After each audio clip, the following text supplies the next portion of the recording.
Our biggest problem right now is this header.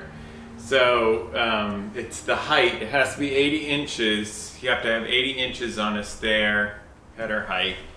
And right now it's like 74 inches. And it's just right here to this step. If you move 3 inches over, you fall off this step and it goes up to 84 inches. It's the perfect header height. We wanted to make no changes to the first floor and only add the second floor. And so we were hoping that that was the previous header height. We did not change that. That's first floor, but they say since we put in new lumber, we have to comply with that standard. Then they also asked us to put in a sprinkler system because they said the second floor, it overhangs the first floor, so we're more than doubling our square foot. But they completely disregarded the wing of the house, which is fully attached, fully heated, air conditioned, everything. And they said we need all sprinklers throughout the entire house. We brought out the supervisor of the inspectors who said, I agree, you don't need sprinklers. So she gave us a correction order that said no sprinklers, and you can put on siding, which we'll show you in a second. But right now we're just trying to move this header so that it gets the 80 inches. And we have a new drawing from our architect that shows it going out 3 feet, which will destroy several of these existing joists that we put in brand new. In order to move this header to comply with the 80-inch header height, I would prefer to just take this double LVL that we have here, brand new, very expensive, and move it over 3 inches. And 3 inches would get us off this step. It would get us to an 84-inch header height. That, to me, that would solve the problem. But people don't like that because it won't line up with the existing stair wall. To explain the lumber that's involved, what the problem right now is the double LVL. It's this huge LVL is laminated.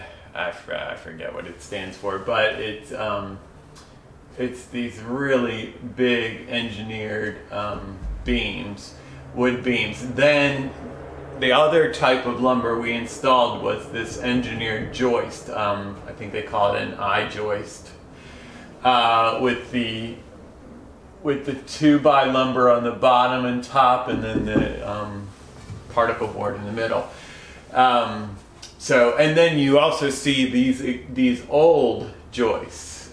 These are the original joists, and they are not doing much right now, but they just left them in because Caesar leaves them in and they pull them out.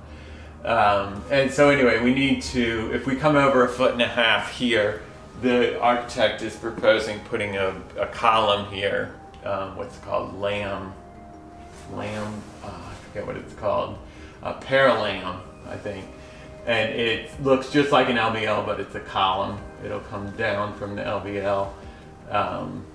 And then coming over this way with probably 2x lumber, and then running another LVL right here. So I've got a question.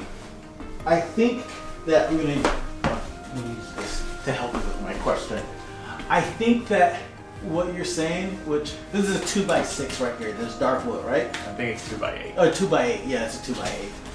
This 2x8 doesn't go all the way up. It does not meet the subfloor for the upper level. Exactly. And that's why it's useless. Yeah. So not only does it not support the subfloor, but also it doesn't support on the outer wall. It won't support anything that of the new walls. Got it. Okay, that makes sense now. Look at Yeah. you. You're smart. It's coming along pretty good. Yeah. I'm excited for what those 4-inch strips are going to look for. I don't know if they're 4-inch strips, but there'll be 4-inch gaps, and the strips that come along. I think that style is called backboard. But yeah, the good thing, our builder was very smart, and when the inspector supervisor was here, we asked, can we put on siding in the meantime, which they gave us. Yep. And this kind of siding is sort of like a cement material, like a what do you call that stuff you put in the bathroom? Durock. It almost feels like it's Durock.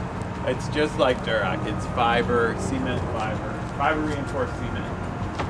So what's the benefit of using this fiber reinforced cement as opposed to like siding? Yeah, I mean, you could use vinyl, you can use wood and then paint it over and over again.